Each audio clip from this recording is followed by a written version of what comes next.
Hello and welcome to another episode of the F1 Hour. With me, as always, my friend and yours, the goatiest of all F1 minds to ever go to, the one that they call Mr. Peter D. Windsor. How are you doing?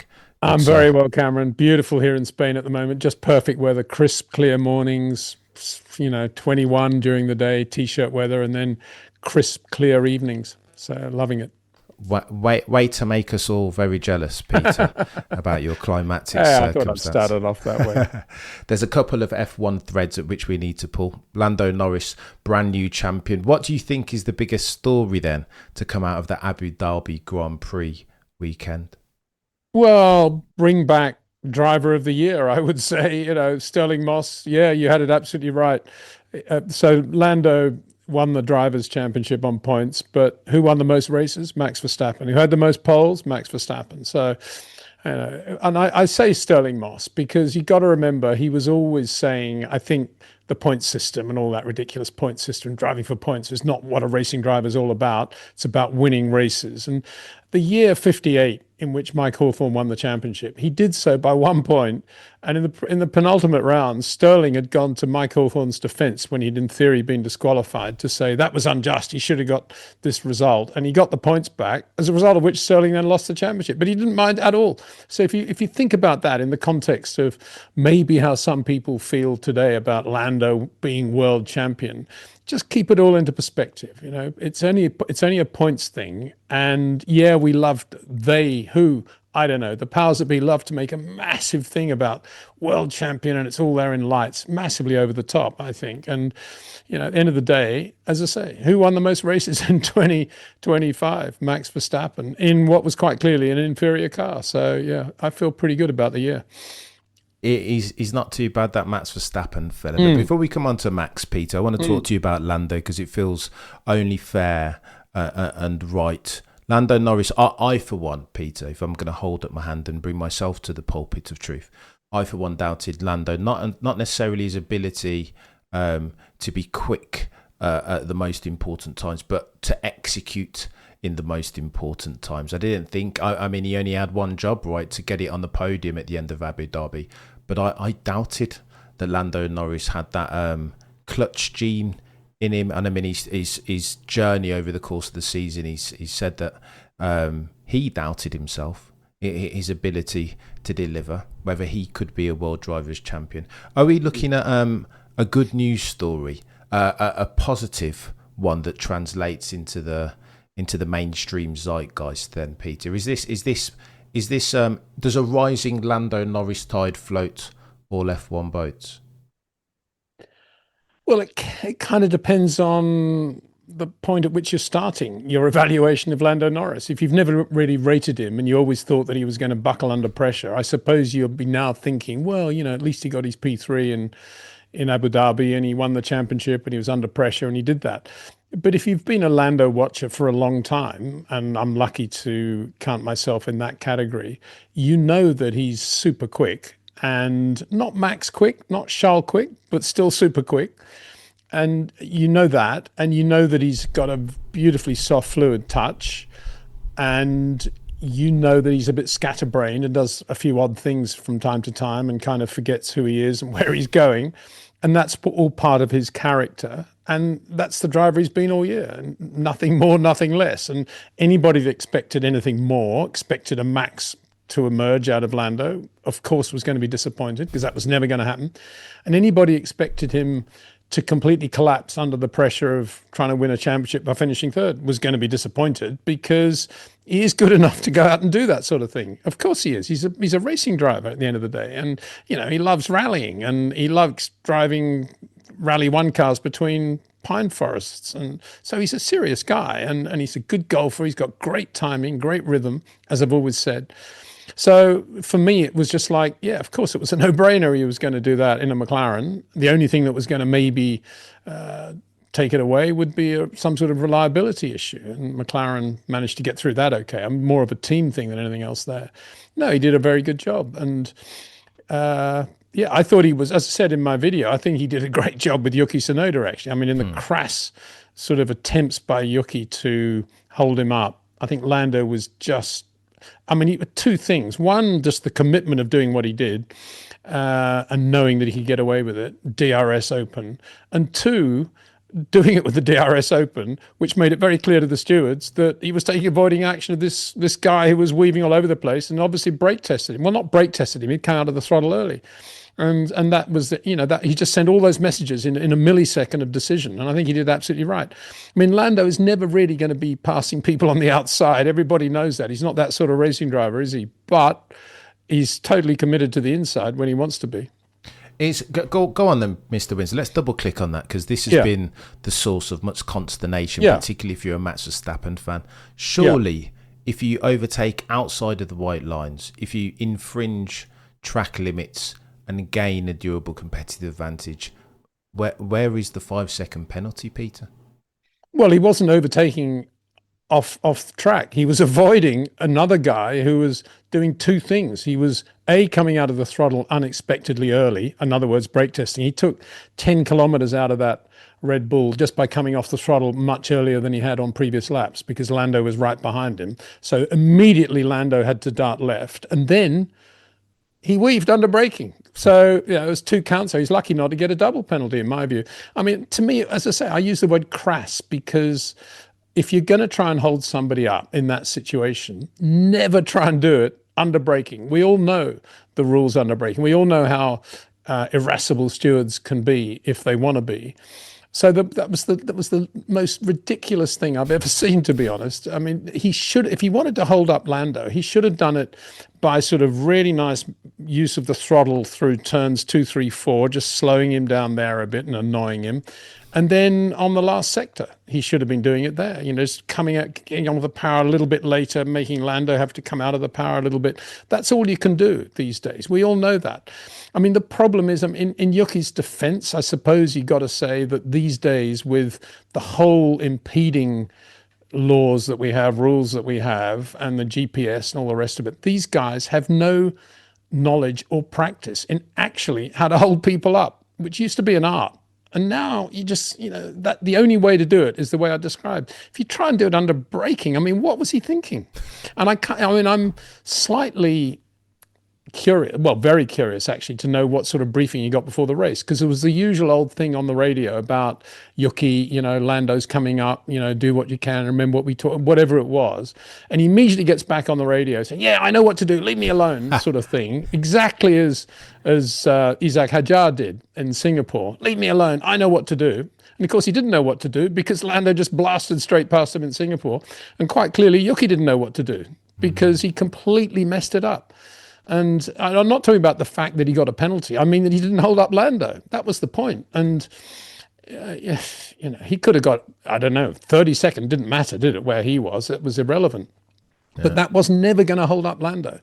And you just can't do it under braking these days. And so was he poorly briefed? Was he not listening in the briefing? Was he so confident and arrogant that he felt he knew how to do it, even though he's probably never done it in his life before? I mean, if you want to know how to hold somebody up, go and watch Michael Schumacher in the 99 Malaysian Grand Prix with Mika Hakkinen behind him. That's how you hold somebody up without getting any sort of penalty and doing it absolutely. I mean, that was one of the best drives of Michael's career. I wonder whether Yuki Tsunoda did his homework and watched that drive and watched that video before this race, because it was quite clear, where he qualified, that potentially that's what he was going to have to do. But he didn't do it. And maybe you can blame Red Bull and his team for not making him do that and put his nose down, but put his nose into the video. But if you just sack the guy, I suppose he's going to be a bit nonchalant about it all and maybe not going to be paying attention anyway. Yeah. So that was a bad time to announce his because you needed his full cooperation in that race. Not that that made that much difference anyway. I mean, let's face it. I mean, Lando was still going to finish third, wasn't he? He's still going to get the championship, Yuki or no Yuki. But we're specifically talking about that incident. And I come back to Lando making that split-second decision to just go bang off track with the DRS open, making it absolutely clear to the stewards that he was taking avoiding action and not doing an overtake in the established sense of the word. And then the message got straight through. Absolutely brilliant. And I got to give credit also. I don't know who, to McLaren, who was behind him there. Maybe it was Will, I don't know. But, for bearing in mind this is a Red Bull that they're playing with, and how good Red Bull are at arguing with the stewards and getting things to go their way, for McLaren to take that on was very impressive, I thought. The only thing I'd say is that Jonathan Wheatley's not there anymore, so maybe the Red Bull ability to go up and fight with the stewards and persuade them to do what they want to do has gone away with Jonathan Wheatley. Watch out Audi next year is all I can say, because Audi will be doing the same thing, as that Red Bull used to be able to get away with. It's interesting that you say that, Peter. But I don't want to bury the Lando Norris lead, but a lot of people have said, had Christian and Jonathan been there, surely you'd anticipate that they both would have been brinksmanship on 1,000 and having a word saying, hang on, Lando Norris was over the white line. Please advise. Therefore, no, I don't think so. I think they would have done a better job briefing Yuki. That's what they should have done, and that's what maybe could have happened. But no, there's no way that Jonathan Wheatley in the steward's office, even if he was at Red Bull, could persuade the stewards, if Yuki's just backed off much earlier and taken 10 clicks out of his car before he even hits the brakes. And don't forget how quickly these things stop just when you come out of the power. And Lando's gone off track with the DRS still open. There's no way you'd convince the stewards that was an overtaking maneuver. It was an avoidance maneuver, quite clearly. And full marks to Lando for doing that. 100% full marks. If you'd had the DRS closed, yeah, different thing, but not the way it was. Yeah. Mr. Windsor, I want you to speak about... sorry, and let me just say this, and I did say it in the video. A, the car control, because potentially the car can get away from you to do that. And B, that he knew he could do it there. There was no culvert. There was no bump. There was nothing there. And maybe he'd done a lot of homework there before the race. Good luck to him for doing that. Which is interesting and leads me to my next question, Peter, because it felt for the longest time that Lando Norris wasn't the guy to go away and do due diligence, that he was... that he was never, ever going to be able to get his starts right with any sort of consistency. And then he goes and nails Mexico 800 metres into turn one.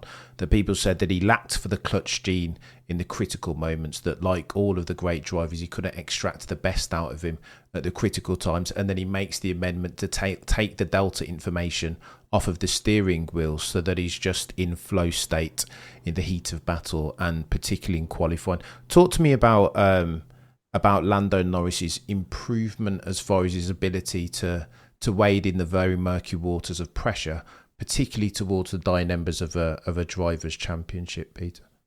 Well, he's not just that sort of robotic press a button and hope it works and I'll put my brain into neutral driver that some people out there think he is or was. He is methodical and he is systematic, but he's also very bright and very intelligent. And I say that because of the way his career's gone and the way he's worked at McLaren and the way he's managed to get over the Oscar factor of how quick Oscar is.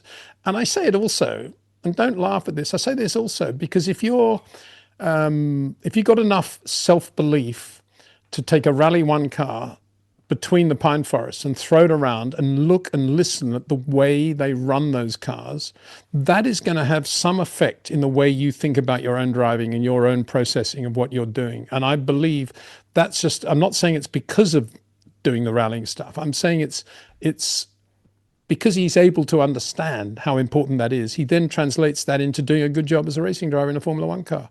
It's a bit like any driver. I mean, a lot of people may say this is a load of old rubbish, but they're willing to say that. But I would say any driver who has a feel for rallying and the discipline involved in being a co-driver, in being a full-blown rally driver, in understanding how you have to react to different situations, is definitely going to have a little bit extra as a Grand Prix driver.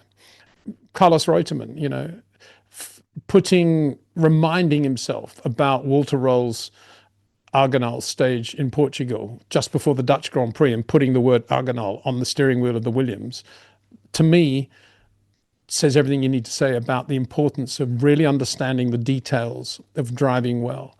And although, as I've said before, I think Lando has a slightly sort of scatterbrain life and brain, probably, it looks that way, but at the same time, I think he is very, very detailed and very systematic and very, very bright in what he, as a racing driver.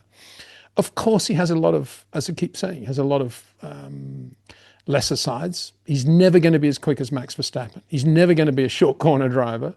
He's never going to be as organised as a Michael Schumacher or maybe even a Sebastian Vettel.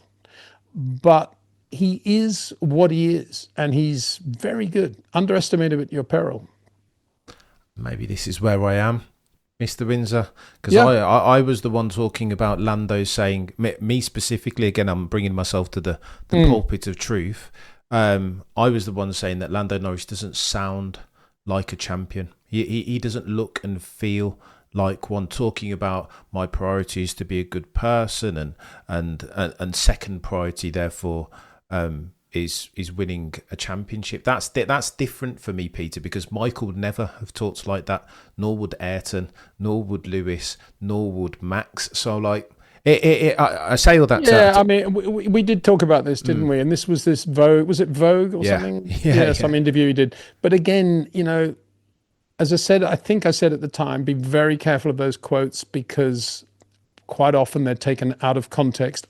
And if not out of context, they're reacting to the way a question has been phrased. And that's why it's probably best not to read those interviews or listen to anything except other than watch them on the racetrack.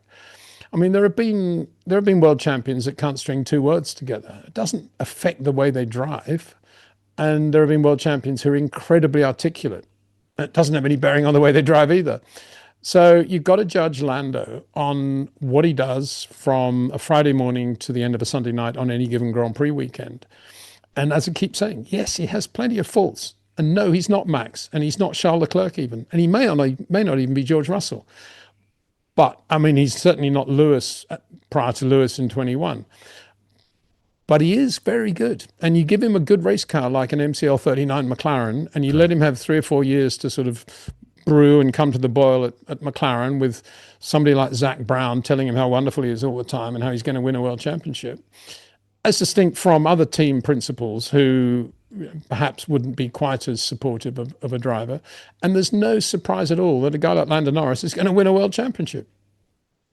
Peter, what do you say to those who say of Lando Norris that he's a fair weather champion, that take away the durable competitive advantage that comes with that MCL 39, or give Maximilian Verstappen that car, and there's no way that Lando would have been a champ? So too, they speak to the in inverted commas favouritism over there at McLaren, that Lando's always been their prodigal son. 7 years he's been with them. Zach Brown is a business affiliate, and that there is a circumstance privilege in there that we need to speak to when we're talking about Lando Norris champion in 2025. Well, it's two separate things: the intra-team battle and whether or not he's a fair weather driver in general. And I think he probably is. Yeah, you know, throw him a wet road, and Max is always going to do him. Charles going to do him, and a few others as well, probably. Maybe even Lance Stroll. I don't know. He's pretty good in the wet these days. So yeah, of course. And we've had plenty of fair weather champions. What do you think Mike Hawthorne was? I mean, Keke Rosberg, 82. Who was the driver of the year in 82? I mean, in my mind, it was Gilles Villeneuve. Sadly, we lost him, and Didier Pironi had that massive accident, and Keke won on points. I mean, Jody Scheckter in 79. You know, who was the driver of the year in 79? Gilles Villeneuve. So, yeah, nothing new there. There's no way Lando Norris is the best driver in the world right now. But that's why the World Championship, as Sterling Moss said a million times, isn't actually a great barometer of what's really going on in Formula One. You can have it if you want. It's a good marketing thing for Formula One to have this World Championship that begins at the beginning of the year and ends at the end of the year, and every race counts equally for points. But that's just Formula One's thing, isn't it? If you look at tennis, is the winner of the World Tour, the WCT final, whatever it is, WTC final, more important than the guy who wins Wimbledon or the US Open? I don't think he is. Most people don't even know who that person is, probably. And same in golf. You know, who's the winner of the FedEx Cup at the end of the year? That's one guy. But who won the British Open? Who won the French Open? We don't have, sorry, not the French, the US Masters. We don't have this championship thing in other sports on an annual basis. And yet it works for Formula One because we go around the globe and we want to talk about the World Championship all the time. We've had it since 1950, and isn't it a wonderful thing? but it's never going to, rarely does it produce actually the best driver. Think about Jim Clark in 67. I think he won, what, 4 races? Denny Hulme won 2. And Denny Hulme was world champion. And there wasn't a massive outcry afterwards about, oh, this is Denny Hulme's a fair weather driver. If you put him in a Lotus, he'd be blown away. Everybody said, oh, Denny won the championship. Good on him. Yeah, Jimmy was the best driver. We all know that. But Denny won the championship. Good for him. Why is it different now compared with 1967? It's not any different. It's the point system not doing its job, but we accept it because it's a good thing for Formula One. So, all these people that are complaining now, why weren't they complaining? Why aren't they complaining about Denny winning in 67 or Nelson Piquet in 81 when Carlos Reutemann won the championship quite clearly, and then they took the points away from the race he won 3 months later? Nobody seems to complain about that. All these people that are worried about the Lando Max thing now, why aren't they out there complaining bitterly about 81 or 67? You've got to keep things in proportion. You can't just take an isolated thing and say, oh, this is terrible. Keep it in proportion. We've had a world championship since 1950. If the fans don't like it, I'm sure all the millions of Netflix fans around the world could all sign a petition to Liberty and the FIA saying, we as a group, global fans, no longer want a world championship because it produces the wrong drivers too often than it produces the right one. And then we might go back to having a sport where it's just about winning races. Sure. I mean, surely. Yeah, that's the bottom line. Surely, Mr. Windsor, you can't be insinuating that the winner of the Drivers' Championship isn't the best driver on the grid. Surely Lando, Lando got it over the line and he deserves credit for that, right? And he has the trophy in his hand. Yeah, but it doesn't make him the best driver, though, does it? Just makes him the winner of the championship on points. That's all it is. He won a point system. He didn't win the most races in the year. It's a much better measure, isn't it, of who the best driver is? That's, if you said to any fan in the world, should the world champion be the driver who wins the most races or the driver who has the most podium finishes? What are most people going to say? End of story, But we've come up with this system that rewards points finishes. And therefore, we have to live with it. And if you don't like it, protest it. And go again, say we're not going to watch Formula One until they take the system away. Point taken. And I concur. So go on then to that point. And just to finish the point, Lando raced the year according to the point system. He didn't race the year in order to win the most races. And who can blame him? Because that was the task ahead of him. And therefore, Peter, question, is he deserving champion though? Sorry? And therefore, question, is a deserving champion? Yeah, of course he is, because he's put 100%. 1 second, Cam. Sorry. Really? What's the problem? From the beans? You're going to go and pick him up? Oh, okay. Okay. Sorry, mate. Yeah, just my wife. So, is Lando a deserving champion? Of course he is, because he won the championship as a Formula One driver who won a lot of races. He won 7 races, and he's proved to be quicker than Oscar Piastri in a lot of those races. Not all of them, but the point system is out there to be challenged, and he won it. So how can you say he's not deserving of that? I would say he's not deserving of the title Best Driver of the Year, because I think that was Max Verstappen. But in terms of being world champion, that's a points thing that is based on finishing. And he constantly finished races, didn't he? He's done all right, Lando. Again, he's made a mug of me, Peter. I didn't think that he had that in his locker necessarily, even with the car advantage. To your point, though, Peter, you say that some chap called Max Verstappen probably is the best driver of the year, probably is the best driver on the grid. Why do you say that, Peter? What gives you so much conviction? I don't say probably. I say he is, because A, he's getting better all the time, and he's very self-critical. B, he hasn't allowed brand Max to become bigger than Max, the racing driver, and that's not an easy thing to do in this Netflix world in which we live.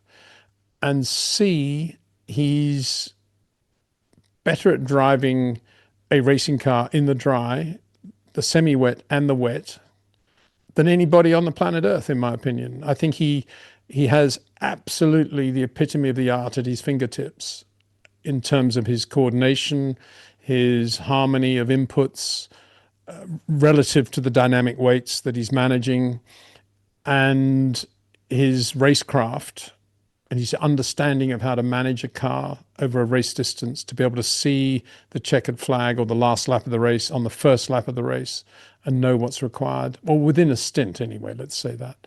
He's better at managing the tyres, at knowing how to manage the tyres than any driver in 2025. And I think going forward, in an era when we have a tyre monopoly, and managing the tyres is one of the most critical things on the calendar, on the palette of any racing driver. And what else?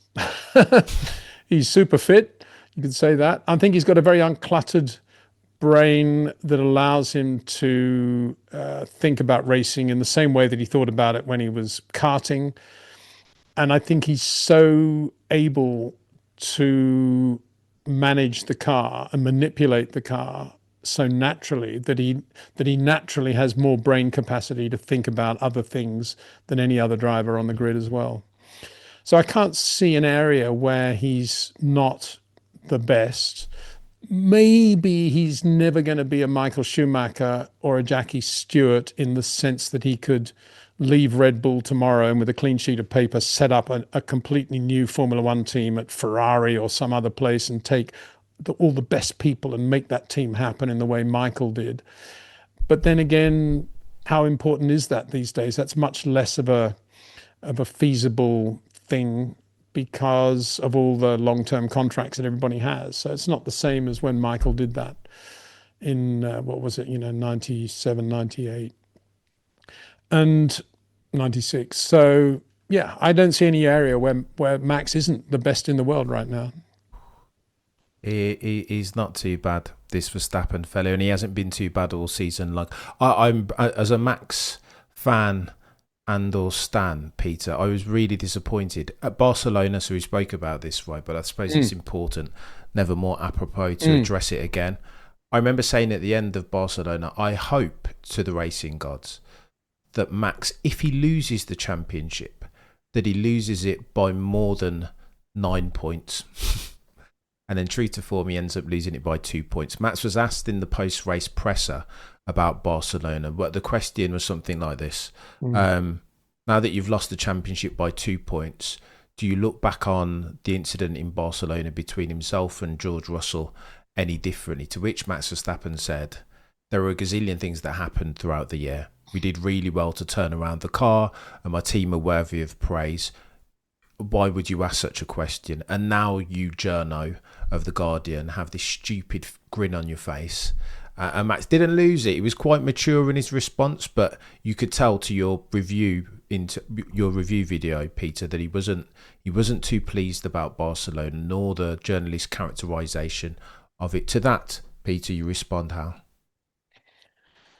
Well, I mean, his response was obvious. So it's not a question that he should have been asked at that point at all. And any good journalist would never have asked that question, because you know what he's going to say. Of course, he's going to say the championship is won over a season, not in one race.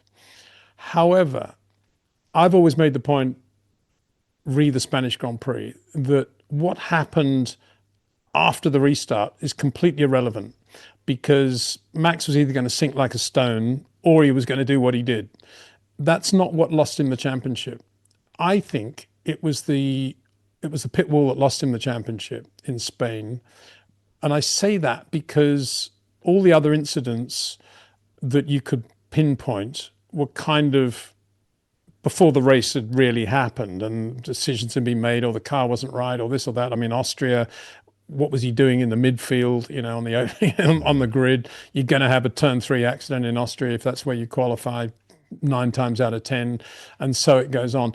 But Spain was a different thing, because there he was in 3rd place, and there he was in sight of the finish, and the safety car comes out, and both McLarens come in for another new set of used soft tyres. Now, Red Bull obviously felt that they didn't have a raceable another used set of soft tyres. Max had used more than most that day. So what do? You leave him out there, give him track position. He's now leading the race behind the safety car. Yeah, he's got two McLarens behind him on used soft tyres. What's going to happen over the next remaining 8-9 laps? Okay, both McLarens would have got him. You think he wouldn't have finished third in that race? That's all that needed to happen. It was the call that caused the problem. And when Max found himself on new hards, it was like, what is this? What have they done? And he was quite right to think that way and to speak that way. And sure enough, he comes out of the last corner at the restart, nearly loses the thing, has the catch of the year to keep it on the island. Then Charles Leclerc almost takes him out by driving into him on the straight when there's a speed differential of about 20 kilometers an hour because Max is now so slow on these hard Pirellis. And you imagine what Max's state of mind is at that point. He's just had this massive moment on these cold, hard tyres. He's then got Leclerc, as a result, driving into him on the straight and no repercussions at all there. Of course he goes ballistic. I mean, it's easy to tell that that's the moment when a Max Verstappen is going to go totally red mist because he's been put in a situation. It was a bit like Abu Dhabi 21 in reverse. It was a bit like he found himself in the situation Lewis did in Abu Dhabi 21. He found himself in an unraceable car because suddenly they put him on hard tyres to compete against everybody else on softs. It was absolutely ridiculous. Why did they do that?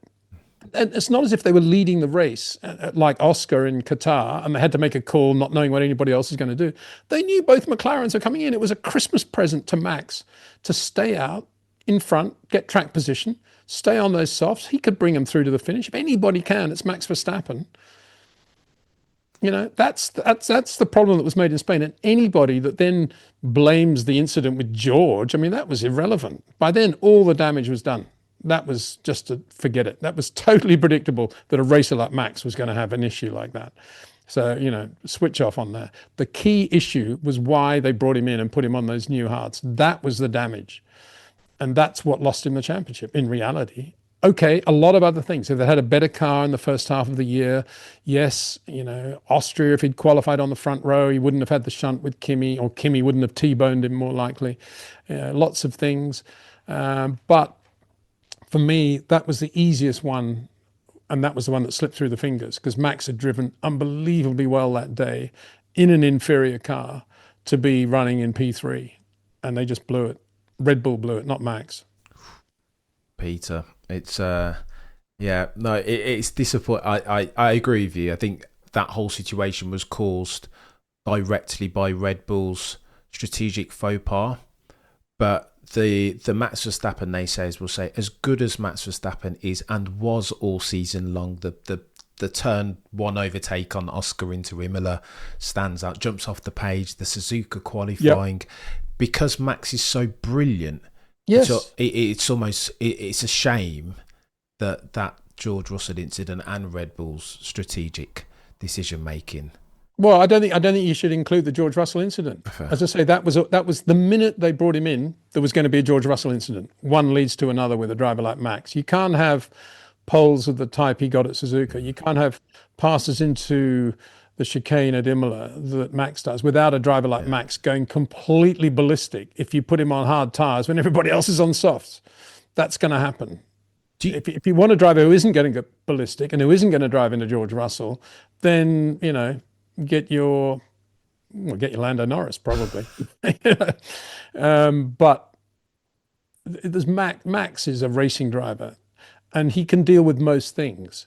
But when you put him on a new set of hard tyres, and everybody else is on softs, and there are only 9 laps to go in a race, and you take away his track position as well, in other words, he could have been leading at that point, what's he going to do? He's going to go absolutely ballistic. I can't think of another word. Do you believe that point honestly, Peter? Because that's something that lots of people speak about. I do. I think so you can't. And I think Nigel Mansell probably would have done the same thing. Drivers of that ilk. I think Charles Leclerc might have done the same thing, to be honest. Drivers who've got that extra little bit of unbelievable self-confidence and belief and aggression and that ability to put in a Suzuka pole lap like that, or to audaciously pass Piastri into the chicane at Imola. Those sorts of drivers, the Nigel Mansells that passed Piquet at Silverstone in '87, or Berger around the outside of the last corner in Mexico, or Max does all those things that he does. Those drivers, all things being equal, they will always deliver. But if you put them in a ridiculous situation where they're suddenly completely, having been more or less in contention, that you just take it all away from them and put them on the wrong tyres at the wrong moment, all those sorts of drivers are going to go crazy. And I don't blame them. I really don't blame them, because, it's hard enough driving a Grand Prix car, but when they make a mess like that on the pit wall and they put you on the wrong tyres, that's how Lewis would have felt on that last lap he drove at Abu Dhabi 21. To his credit, he didn't go driving into people, but then he wasn't in a position to, was he? Yeah.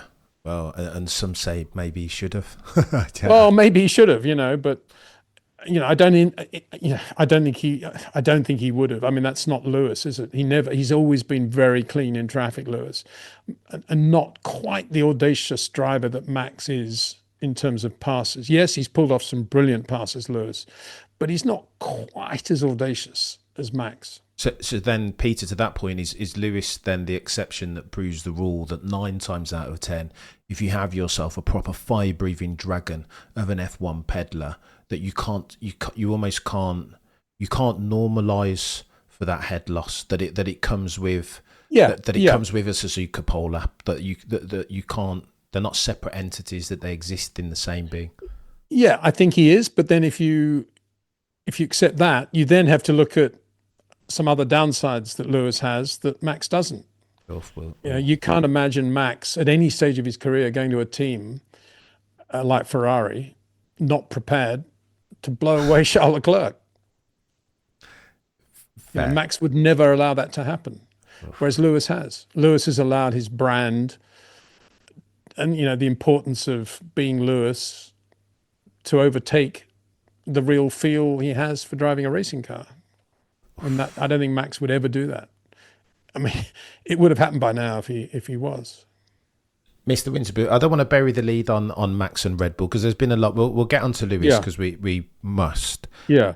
However, there's been a lot of change over the past since the end, the Abu Dhabi checkered flag. There's been a lot of change at Red Bull. Helmut Marko rumoured to be leaving the team between now and the start of next year.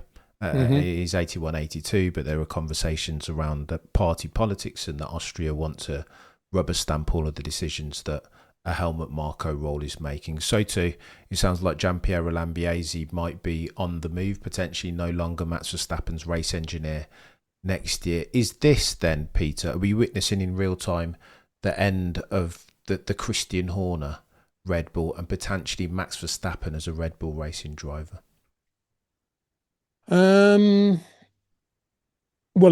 Helmut's pretty close to Max, and Max knows. I think he's probably always known, and Jos has always known that Helmut was the guy that took the decision to hire Max and persuade Mateschitz to take on Max. So there's always been that loyalty there, and I think that kinship. But from a global perspective, how many drivers has Helmut hired who've turned out to be the wrong guy, starting with Scott Speed and going down from there, really? And it's no surprise that it's taken this long, to be honest, because the academy as such doesn't do very much actually to help any driver hone his skill. It's out there to... what is it out there for? It's out there for a driver to say, I'm a Red Bull driver, a young kid, and to say, I'm going to be the next Max Verstappen. But they don't teach them how to do that at all. Bottom line, I don't think Rob Wilson's ever been given a Red Bull driver to train at all. I may be wrong there, but I don't think he has. And just in passing, interesting that he's been doing quite a lot of work with Roman Stanek, who got the pole, I think, and he's quite quick now in the other Invicta car in Formula 2. So, again, great credit to Rob and the work he's been doing with a number of drivers behind the scenes. I've never really been very impressed with the Red Bull Young Driver Academy, to be honest. Vettel wasn't even a Red Bull driver, was he? He was a BMW driver. And so, I think... it's no surprise. Anyway, bottom line, no surprise. If GP leaves, that will be a surprise for me. It seems to me that he and Max have a really, really good relationship, and he's as good as anybody I've seen or heard this side of, as I think I've said it before, this side of David Brown or, It's not a bad. couple of other really good jock clear race engineers. And I'd be surprised if that happens, but maybe it's this thing about wanting to change things around and, let Personal everybody have a fresh circumstances. start. Yeah, apparently personal circumstances he's struggling Well, with. personal circumstance is something else. Yeah. If he doesn't want to go to races anymore, that's totally understandable. Yeah. Or wants to travel less and take a more senior role, or even more senior role back at base, no problem. I think he's very good, and if that is the case, I can't imagine that it's going to be that much of a problem because he will delegate really well. Max will know who he's delegating to, and there will still be a direct line of communication, I would guess, between GP and Max. So I don't think that's going to be a major issue. Yeah, fair. Peter, I've got to ask you about Aussie, oi, Oscar Jack Piastri. Yeah. Many people are really disappointed at the way his season has ended, but is this not a good news story? So dominant was he in the first half of the year that it's only a matter of time now for Oscar Piastri going into his fourth season, that as brilliant as he's been, as binary as he is on his throttle inputs, as brave as he is through the high, medium speed, is it only a matter of time till Oscar Piastri wins his first driver championship now? I wouldn't have said he's binary on throttle input. I think he's pretty good on throttle input, and he's definitely able to let the car float in a Lando-like way. Not quite as well as Lando, but he's definitely very good at that. And when he was first at McLaren, he was very, very soft with his throttle inputs. So I'm not quite sure why people would say he's got a binary throttle input. It doesn't make sense to me. But beyond that, yeah, very good on fast corners. If you take it purely from the point of view of Oscar Piastri, where he had the race drive at Alpine, decided that there was a loophole in the contract that then allowed him to take over the other seat at McLaren from Daniel Ricciardo. It's paid off massively because he's won Grand Prix and been in the championship running right up to the end of 2025. So roll on 26. Yeah. The question mark is why his driving went off the boil from Singapore through to Qatar. And providing he knows why that is and what happened there, then, yeah, I think everyone can feel confident in the Piastri camp that it's going to be pretty good in 26. But knowing why you're slow shouldn't be difficult, but it took him a long time to get it right, didn't it? And that's a slight question mark. And that's not the sort of thing that at that stage of the career you saw Max doing, or Lewis, or Jim Clark, or anybody. Somebody that good. If you're going to be that good, to have a flat period that lasts for that length of time is a little bit worrying. And he needs to know why that was. And I've expressed my opinion. I think it's because he had a bad Baku. He had the issues in Singapore with the first corner. In his own mind, McLaren should have done more to discipline Lando, either give the position back or something else. And that never happened. And he went into a sort of mental slump as a result. And then the only way they could cope in the pit wall of trying to get him through the weekend was to give him more and more info on what Lando was doing. And I think his driving became more and more influenced by Lando's laps because of the telemetry overplays. And I think that he suffered as a result. And I think Qatar was a circuit which obviously does require a lot of fast corner commitment. And I think he just went in there and just drove the thing as hard as he possibly could. And it paid off because of all those quick and medium speed corners. And he kind of got back to where he was. He never really had a chance to continue the momentum because they left him out of the car in FP1 in Abu Dhabi, which was disappointing, I think, for him, for McLaren to be doing that. I think it's completely the wrong thing to be doing. I know they have to commit to running these young drivers. I know there's a certain number they have to do. But if it was me running that team and we'd made that commitment to Pato, I would have said, sorry, mate, we're going to have to pay you off. We're going to have to take a fine, but this is too big a weekend for Oscar, and we need him in the car in FP1. That's what I would have done personally, but I'm surprised they didn't actually. And And then I think the tire choice, you could say maybe he wasn't on the right tire, but I think given how good the hard was, yeah, good luck to him and to McLaren for doing that, because it was a pretty good tire, wasn't it? And he had a pretty good race as a result. So to sum up, Oscar, great season. I still question whether he would be any worse off had he stayed at Alpine, because I think he would have done 1 year only at Alpine. I think he would have blown Ocon away. And I think he would have got into the Antonelli seat or possibly the Lewis Hamilton seat at Ferrari had he stayed at Alpine and done what he did to Ocon on the back of everything else he'd had in his career. And you may see him now in a Mercedes or a Ferrari, and you'd be saying, "Poor Oscar Piastri, right up there with George Russell at Mercedes. George won a race, Oscar won a race." You'd be saying the same things. So I'm not sure it achieved anything by going to McLaren as such, but we'll see next year. Maybe Lando will think, "Oh, I won the championship now." And he'll do a Jody Scheckter in 1980 and just, won't be a factor at all. And Oscar will do all the winning for McLaren. It's possible, isn't it? But equally, maybe not. You're not the first person to have said that about Lando. There potentially might be a Nico Rosberg type more than, I don't know, a Niki Lauda or an Alain Prost who has the motivation. Well, yeah, but at least Nico had the dignity of retiring. I mean, the parallel is Jody Scheckter in 1980, isn't it? That's the parallel. And he was struggling to qualify towards the end of the year. He was just nowhere in a bad car, admittedly. But I mean, you couldn't hold a candle to Gilles in 80. So that's possible. But then again, if the McLaren's a very good car, and that's half a chance it will be, then I don't think you'll see Lando going off the boil too much. No. If it's a viciously bad car, with terrible instability at the rear and flick oversteer everywhere and no grip at the front at all anywhere, and it eats through its tires in 5 laps and the whole management system's horrendous, then I don't think Lando will try very hard, bottom line. Problems. But I don't think McLaren will be that, just to put everybody's mind at rest. Yeah. I'm dotting around here very quickly, Peter. Yeah. But there was a killer Max Verstappen question that I needed to ask you on the background of all that's going on at Red Bull. Do you think, as of the time of writing, that the probability that Max is a Red Bull racing driver this time next year has diminished? Therefore, no helmet, potentially no GP, no Christian Horner. Will Max Verstappen be a Red Bull racing driver as at January 2027?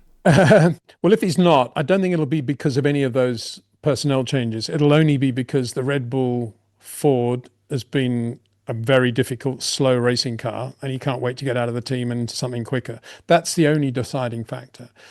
All those personnel changes, yeah, people can talk about them, shout about them, but I don't think they're that significant, because Max is bright enough and good enough to know more or less what Red Bull are all about, as is GP, as is Laurent Mekies. And the key ingredients aren't going to change from anything we've seen the back half of this year. And that's pretty good.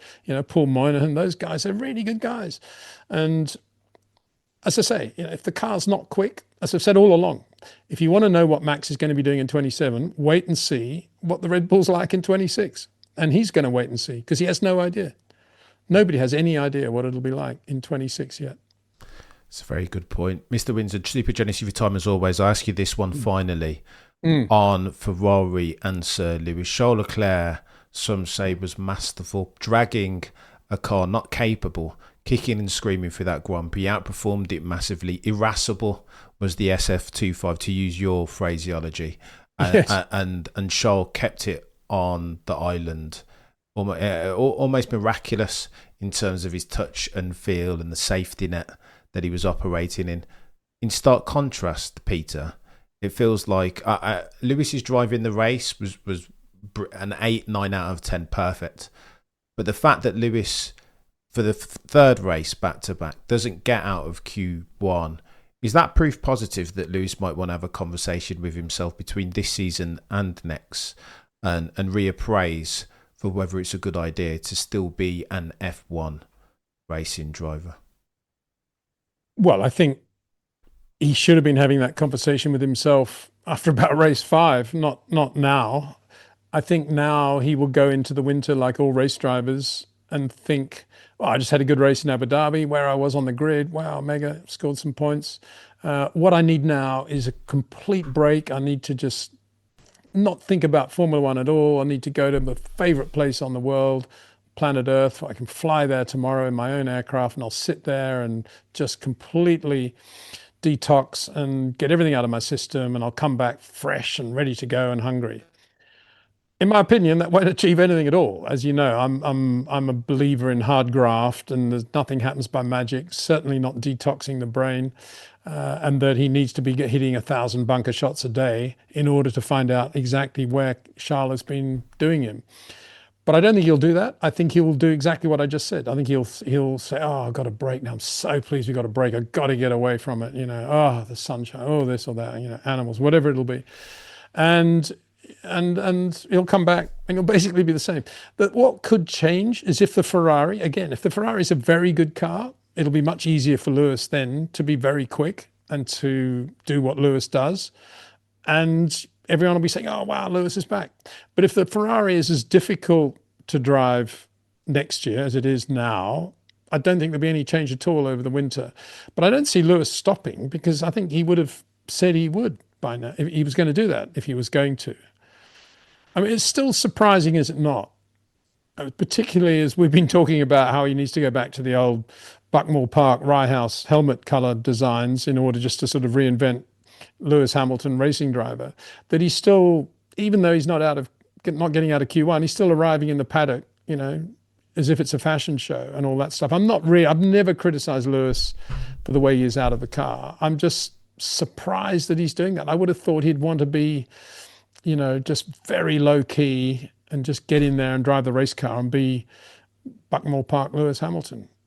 I don't know whether he actually raced at Buckmore Park. It was probably more Johnny Herbert, wasn't it? But Rye House, certainly. Yeah. Peter, I think the concern for me as a Sir Lewis Hamilton fan is that I think Sir Lewis Hamilton has been watching the Peter the Windsor YouTube channel. No, genuinely, he has been listening. So the colours of the helmet have become less audacious. He's sneaking in the back when he enters the paddock. No more does he want the big New York Fashion Week style entrance. He's kind of hiding away from the gaze of the F1 accredited media and photographers. But yeah, and still, that's the worry, isn't it, Peter? Because he's doing these things. He's taking your counsel. And yeah, and still.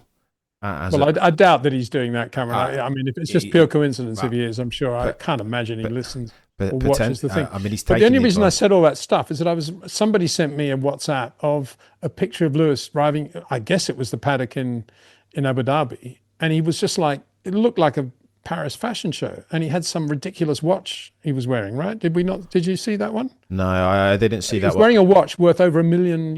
Oof. Yeah, that's not advisable. But I think broadly, over the past few Grand Prix, he has been dialing it down. But then the concern is, and still, he finishes the driver's standing no less than 86 points behind Charles Leclerc. That's yeah. I mean, you don't need the driver's point standings to tell you that he hasn't driven well this year and he's been blown away by Charles Leclerc. You just have to watch every race, basically, apart from the sprint race in China. And even then, Charles didn't have front wing end plate, did he? And a few other things went on. But even so, he drove well that day. Let's not take that away from him. But yeah, I mean, he needs to be a racing driver again, but he needs to work very hard at details that fell away when the catastrophe of Abu Dhabi 21 happened. And it was as I said before, it was a triple whammy, because it was not only losing the championship, it was the same weekend basically that he lost the battle to keep Valtteri Bottas. And then beyond that, it was, welcome to the 2022 Mercedes, which was a complete and utter waste of time. So if you put all those three factors together, it was a wonder he kept racing at all in 22. And here we are now at the back end of 25. And he's taken the way his driving sort of coped with all the catastrophes of 22 is still there, really. He's got a little bit softer and a little bit earlier, but not much. He's certainly not driving the car as Charles drives it. Might the new reg save him, Peter? 2026, but biggest rule change. As I say, if the Ferrari is a quick car, yes, that will save him, and I think he'll have a reboot, and he'll be a quick driver. in that car. If it's a quick car, easy to drive, Lewis will get a lot out of it, and his trackcraft and experience will come in. And if it's a car capable of winning races, for sure Lewis will win races again, no doubt about that in my mind. But if it's not, that's when you're going to see again the struggle of being as quick as Charles. And the regs throw everything up in the air, and we'll see how the cards fall when the season starts. Let me ask you this final question, Peter, and again, super generous with your time. I want to speak to Zak Brown. Do I owe Zak Brown an apology? Because I thought that there was no way, with a Max Verstappen breathing down his neck and applying these papaya rules and kumbaya inegalitarianism, there is no way that Zak Brown and McLaren were going to get both the drivers and the constructors over the line. By dint of the outcomes, the fact that he did do that, do I need to underweight my process thesis and overweight my outcomes, and therefore give Zak Brown some credit? Well, I don't know. It depends again what you're saying. Are you saying that, yeah, they beat Max in the end, so therefore Zak got it right?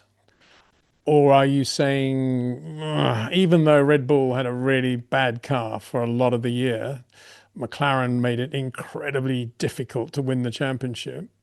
Or are you saying, yeah, Zak did have a master plan in the end, and it was always that Lando was going to win the championship, and he always knew that Oscar was going to go off the boil for 7 races, and he knew that. Nobody else knew that, but isn't Zak a genius? If it's the latter, I would say, isn't Zak a genius? Because I had no feel at all that Oscar would drop the ball the way he did in the second half of the year. I don't think anybody did. Certainly not Mark Webber, because he wrote Baku off as a one-off race, didn't he? He's just, he's human, one mistake. So nobody anticipated, except Zak maybe, that Oscar was going to make it relatively easy for Lando to go on and win the championship. That's the point. And as for the rest of it, did Zak know before the start of the year that Red Bull were going to have such a bad car for most of the year? I doubt it. I think if you're Zak Brown, you're bright enough to know that you should never underestimate a team like Red Bull. So he probably assumed the worst going in. If I think about Zak, I have a lot of respect for Zak, for the color of the car and his feel for motor racing in general. Basically doing Indy and sports cars and all that stuff. I would love to see Zak now. And I think this would be very good for Lando, actually.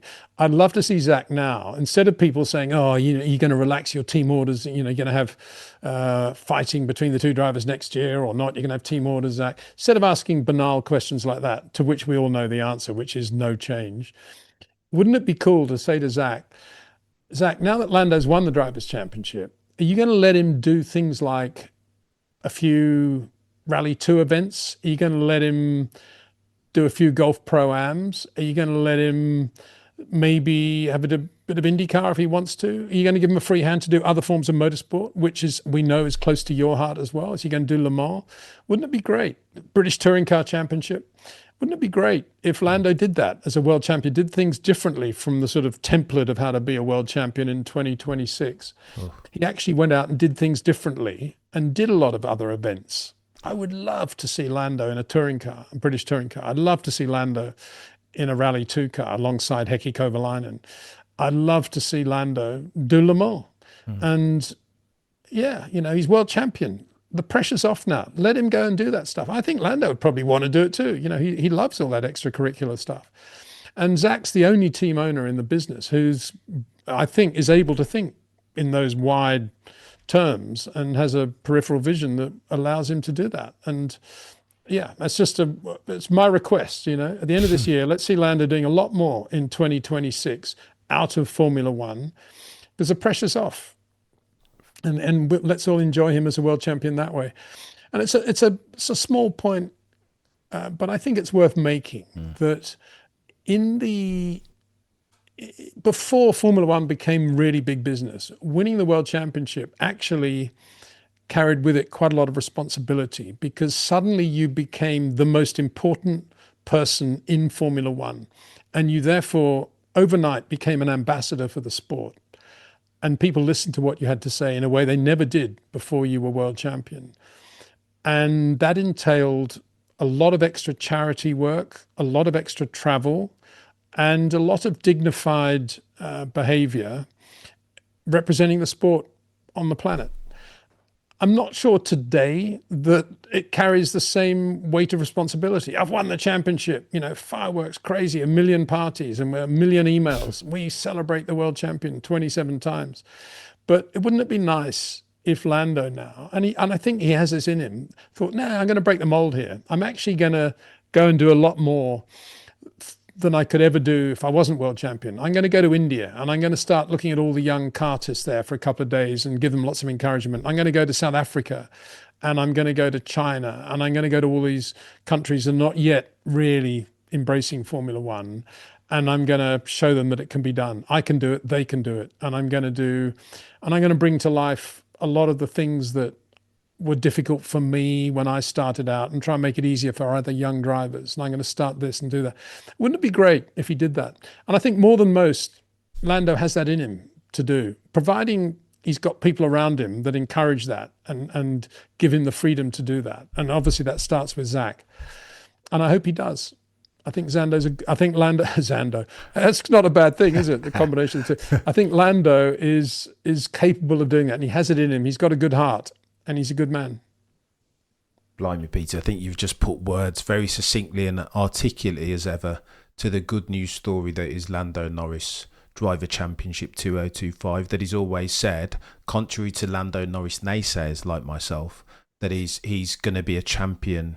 If he's going to be a champion, then he's going to do it his way and not conform to the expectations of any sideline merchants, that he needs to be a fire-breathing dragon and get his elbows out. He's going to do it his way. And I think this is, it's different, but positive potentially, if I can take off my grizzled F1 veteran cap off for a year. The important thing to remember is that they're all different. They've all got different personalities. They all drive differently. They all want different things from the car. They all have different relationships with their teams. They've all had different careers. They've all got to Formula One in different ways. And you just have to respect every driver for being there in their own way and for their own idiosyncrasies. And Lando has plenty of them, but that's good. It's a good thing. You don't want all the drivers the same and behaving the same way. We've got a Max, we've got a Charles, we've got a George, we've got an Oscar, and we got a Lando. It's pretty cool, isn't it? Yeah, it's not bad. Not bad. Yeah. I don't know how people can be negative about any of that. It's what life's all about. Variety, some say, is indeed the spice of life, Mr. Windsor. Yeah. Some say. And on that bombshell, Peter, you've been an absolute legend as per usual. I appreciate you more than words might convey. If you enjoy Mr. Windsor's purple sector market leading F1 insight, then get yourself over to the YouTube channel, Peter Windsor. If you're not over there already subscribing, liking and commenting, then what are you doing with your life? How very dare you call yourself an F1 fan? Shortly thereafter, on your favourite podcasting platform, the pick to click is the Short Corners podcast. Again, market leading purple sectors each and every single time. If you're watching this on the YouTubes, I ask you only one thing, that you like, comment and subscribe. All that gubbins. Mr. Windsor, you've been a legend as per usual. I've appreciated your time. Super generous as always. And again, if I didn't mention your market leading purple sector insight, good sir. You mentioned it, Cameron. Don't worry. Thank you very much. Very kind. You are indeed the goatiest of all F1 minds to have ever goated. And I make no apology for labouring that point. Guys and girls, have yourself a fantastic year. End of year. Happy New Year. Christmas if you're celebrating. Festive period. If not, between now and next time. As always, the prosecution rests. No further questions, Your Honour.